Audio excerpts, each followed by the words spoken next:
We are gearing up to go live. It's starting in just a moment. All right. Right, we should be on now. Okay. Excuse me. Let me just make sure because Facebook has changed their live. There we go. All right, it's live. All right, welcome everybody. Good morning. It is 9 o'clock Eastern. And on Wednesday mornings, I go live to share with you some information, some tips that I think will help you with your business from a customer service, customer experience standpoint. And last week, I had my first guest on the show, and I enjoyed that so much that I invited somebody else this time. Because, although I know things about customer service and customer experience, there are peripheral things that complement the customer service and customer experience that you can provide for your clients. And I want to share that information with you as well. So today I have Delmar Johnson on. She is a guru at human resources. I'm going to allow Delmar to introduce herself and tell you a little bit about her background, but suffice it to say that she's been in human resources a very long time. She knows what she's doing. She has her own business where she is a consultant for other companies just like yours, other businesses just like yours, to help you get your human resource policies and procedures in order, as well as help you hire the right staff for your organization. And I want Delmar to talk to us today about what are some of the best things that you can do to hire the best customer service or customer support staff, because it's really important that you get the right people in your company to work for you and represent your brand. Because and it's kind of hard sometimes when you're interviewing people to really know, are they telling me the truth? Is this really someone who can really do the job the way that I need them to do it? So Delmar is going to share some of her expertise with us this morning. Welcome, Delmar. I'm so glad to have you. I'm so Thank glad. you. Thank you for joining us. So Delmar, Th- please tell everybody a little bit about yourself, and then we'll get into the topic this morning. Sure. Good morning. Thank you for inviting me, Angela. We always have a good time when we're talking with each other about what's going on in this world of entrepreneurship. Yeah. But I am Delmar Johnson. I'm the founder and principal consultant for HR Brain for Hires. Like when your brain is on overload, use ours. And we work with, I should say, we work with and partner with small businesses who are ready to build their team, their business culture, their processes and systems, so they can be compliant and not complacent. So I help them, small business owners who are not who are tired of running, from implementing HR best practices, which will actually make you sleep better at night. So, yeah, we're going to get into some of these questions that you sent me. And I am innately a teacher. So, I always have my notes because I Okay. want to be able to give you some, some specific things that your viewers and people who will be watching this live and or in the replay can actually take notes. So I took notes myself on the Awesome. questions that you sent me so I can give you some specific answers. So we can get right into it. Awesome. Thank you. See, this is why I chose Delmar. You see? All right. So Delmar, one of the first things those of you out there don't know that I worked in HR for 2 years. I was a recruiter for HR. So one of my jobs was to create job descriptions, was to source candidates and go through their resumes, interview people, and hire someone on behalf of the company that I was working for. Mm-hmm. So one of the first things that you need to do when you are trying to figure out, hey, I really need some staff to help me. Well, first of all, let me say this. I think every business needs at least one dedicated person whose job it is to build relationships with their customers and handle those relationships. Because if you're trying to juggle, if you're a solopreneur, you're trying to juggle 10 different things at one time, marketing, sales, customer service, fulfillment, all of that stuff, Mm-hmm. something's falling through the cracks. And a lot of times it's your customer needs that are falling through the cracks. So I think Mm-hmm. all businesses need at least one dedicated person, even if you hire a virtual assistant, someone that can really oversee those customer relationships.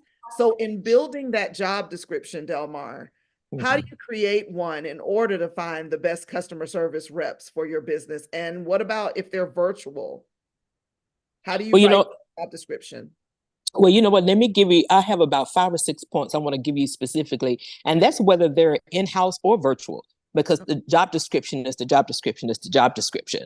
So Okay. these are some specific things I want you all to think about. I think I'm going in and out. Okay. Want Okay. you all to think about. So first of all, you have to have a lot of clarity and alignment with your company's values. So you have to be very clear about what those values are and what your customer service standards are going to be in your business. So that's number one, having that clarity. You know, they say clarity always gives you revelation, right?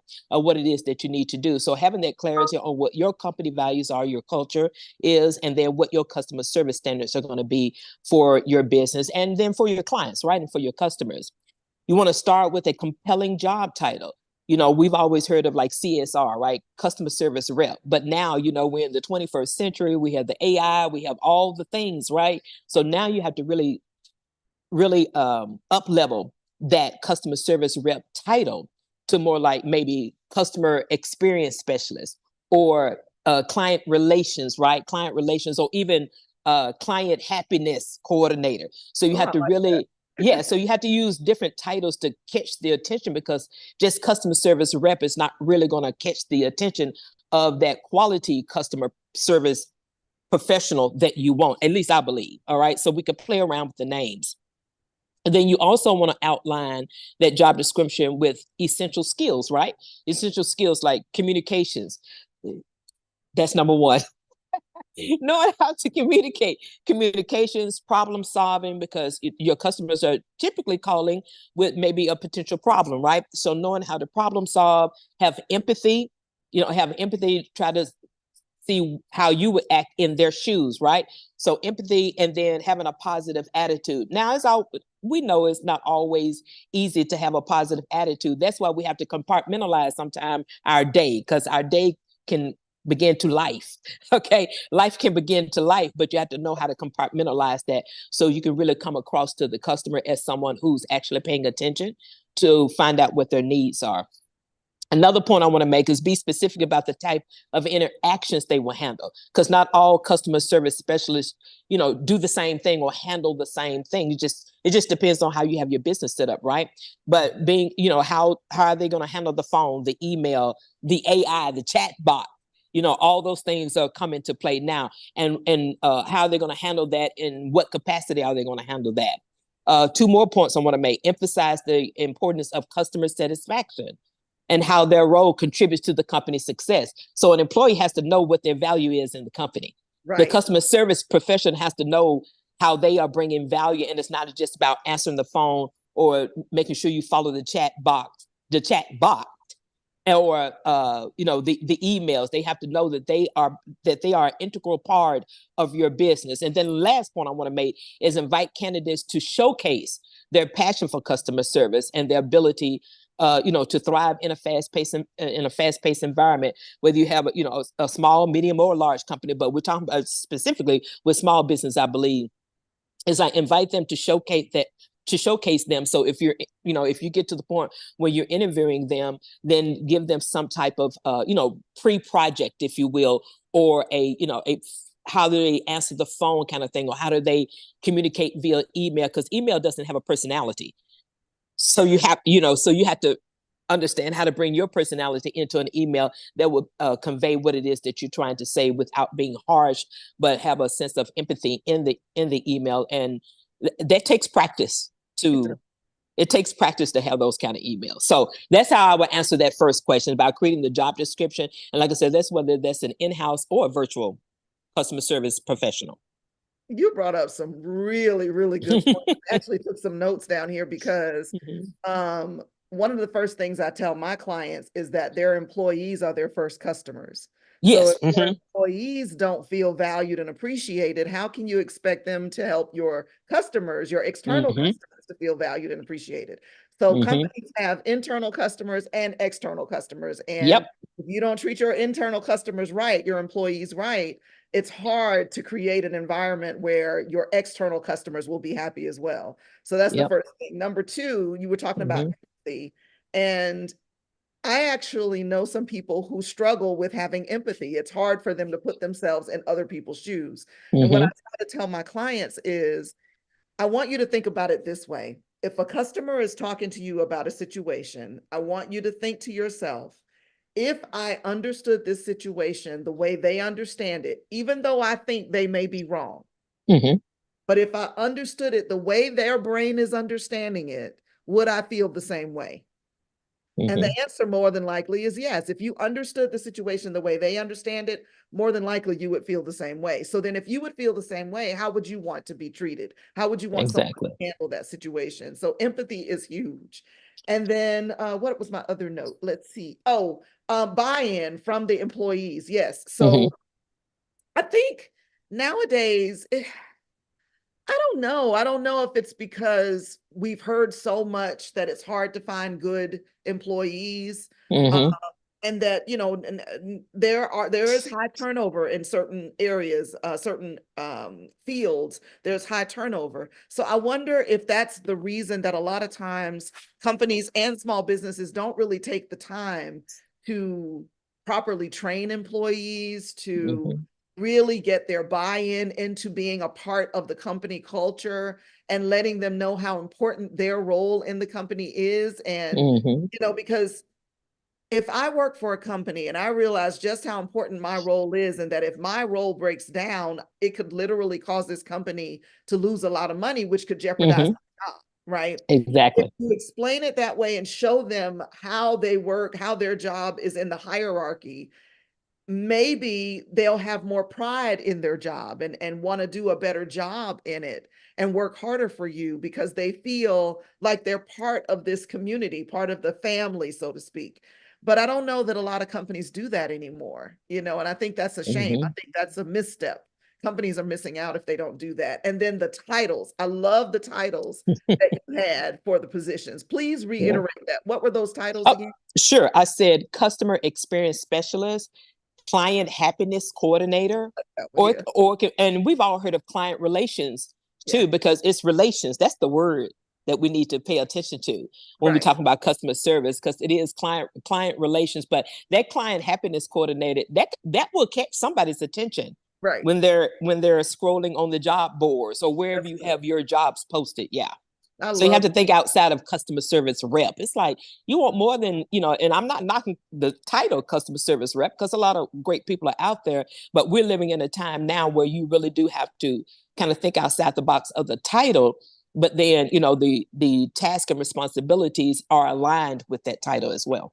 I love that. That's so good. Thank you. Mm-hmm. Mm-hmm. Okay, so then when you're interviewing, what types of questions should a business owner or maybe their manager that works for them, what Mm-hmm. type of questions should they ask during the interview to get a good idea of whether or not a candidate could really be a good fit? Because you can ask somebody, do you have empathy? And they can say yes.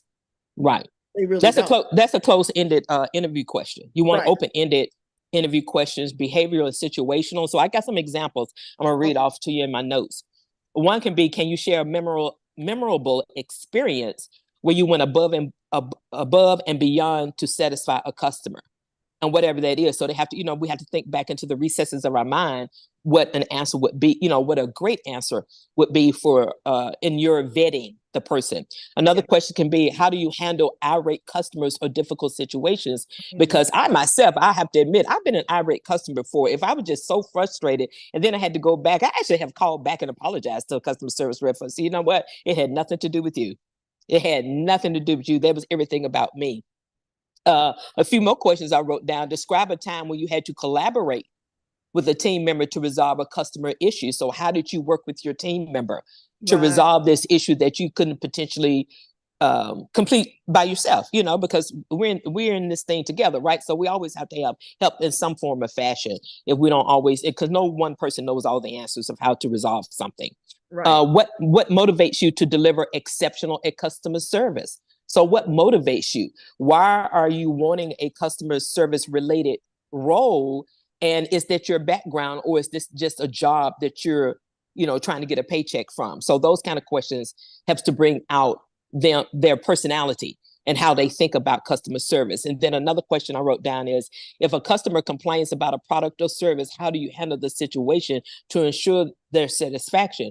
So if they're calling about a product that's defected, or you thought, you said it was going to be great, you get to my home and it was broken up, or the batteries weren't in, or whatever it was, or the service that I was offered was not worth the money that I paid. It's like, how would you resolve that and turn that around? And I know you're very good at doing that, Angela, as the customer service queen out here. But those are some of the questions you want to ask, but they need to be more situational or behavior, not a yes or no kind of interview question, because those are closed in, so you can't really understand who the person is that's in front of you. I agree. Yeah, those are really, really good. Yeah. Most interviews that I've been on for my corporate positions have been situational and behavioral. Yep. And you have to answer, what is it, that STAR format? Like, what was the situation? What did you do? How did you handle it? What was the result? That kind of thing. So I like those questions. So then what is the best way to onboard someone when you hire them in a customer service role? What's the best way to onboard them to make sure that they are prepared for success in their role? And onboarding, that's one of those things I've talked about for a long time. In my 30 years of HR and in 13 years of supporting small business owners specifically, onboarding is more than just giving somebody some paper and saying, okay, I need you to get started. You need to prepare for onboarding, because you need to prepare for their success. So I got notes for that too. Awesome. But effective onboarding, it sets the stage for that customer service professional to be successful from the beginning. So you have to really think about it. You have to prepare for onboarding. It's more than just, okay, you get started, this is how much you get paid, these are the times I want you to work. It's so much more than that. And I want people to understand that. It's like, if you want your person to be set up for success, then you have to prepare for it.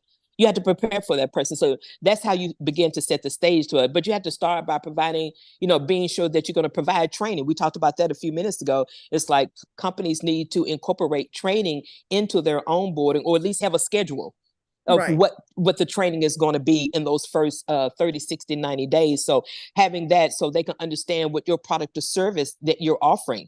They need to understand, they may have, researched your business on the website and things of that nature, but you're able to give them an insight of what product that you provide, or what service or solutions that you're providing, to your customer base, right? So being able to understand what the policies are. Do you even have policies? Right. All right. That's one thing right there. Right. Do you have policies? Do you have customer service base related policies, since they're, coming into a customer service role? Most small business, and probably maybe some medium and large business don't have it either. We just don't know that they don't have it. Right. But small businesses that we work with, we know usually don't necessarily have those specific things. And then what are the communication channels? How are they going to be communicating? By phone, by email, by chat bot, by text message, by WhatsApp? There's all kind of things out there they may be communicating by, depending on if you have an international customer, it may be through WhatsApp that the customer service person is doing. Pair a new hire with experienced mentors if you have one, or buddy if you already have someone on your team, right? To guide them through what those real world scenarios are inside of your business. So you want to, and that'll help close the loop of you maybe not having to be so hands-on if you're the CEO of your small business, but you have some team members that can help close that loop and that gap for you, then you want to be able to partner them with that. Emphasize the importance of empathy. We talked about that. Active listening. Actually, listen twice as much as you speak. That's why I got 2 ears, 1 mouth. So professionalism in every customer interaction. So when you're hiring a customer service person, make sure they have a level of professionalism about them. That's why. Oh my gosh, yes. That's why it's so good to have some pre-activity or pre-project, as part of your interviewing and acclimating and onboarding process.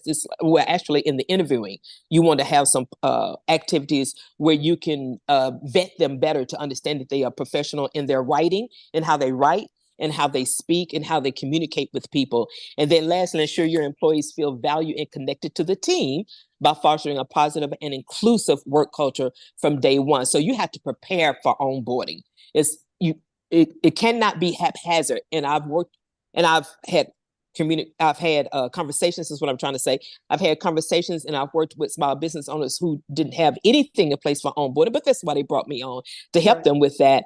So I emphasize the onboarding for even the recruiting. Yes, that's wonderful when you get the person on, but the onboarding is going to tell the tale of how successful they're going to be in those first initial 90 days. And let me put a last caveat on that. Everybody think acclimation is only a 36 to 90 day period. It is not.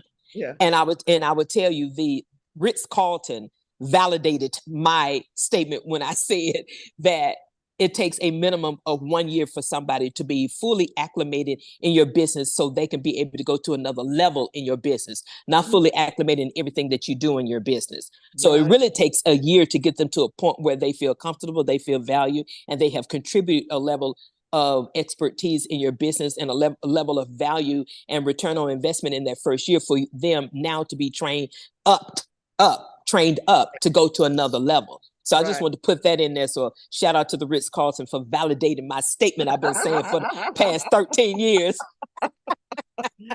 You know, and I think ongoing training is something that people need to realize too, is that sometimes your employees need ongoing training because things change in your business all the time. Customer needs and experience change. So you need to consider that too. Don't just train them one time and think that's it, right? Exactly. Yeah. Exactly. Great, Delmar. Thank you so much. You brought some really good points. And I actually am going to include this in my, I have it's called the GEM program. It's a program that teaches small businesses how to grow their customer base, engage their customers in ways that increases customer retention, and then also how to maximize their profits. And part of maximizing your profit is having the right staff on board, right? So this is going to go into that training so that people will know that, you know, you have this business that you have to help them with human resources and also all of the wonderful things that you've taught us this morning. So is there anything you want to leave the audience with before we close out? I do. I actually created just for you, Angela, and your community. I have a free download checklist for customer service professionals, or I actually called it customer experience. Okay, because you want to give them experience, customer experience professional checklist, and they can go to it. You can put it down in your, down in the comments or whatever. It is hrbrainforhire.info, hrbrainforhire.info/hire checklist. .info/hire HIRE checklist. Hire checklist. All right. So hrbrainforhire.info/hire checklist. Yep. I love it. Thank you so much. You're welcome. In the comments. I'm going live currently on Facebook, on LinkedIn, and on YouTube. So I will put it in the comments so everybody can have access to that. Thank you so much, Delmar. So thank you this morning. Yeah, I love it. I love it. Thank you for inviting me. And hello, everybody. Goodbye.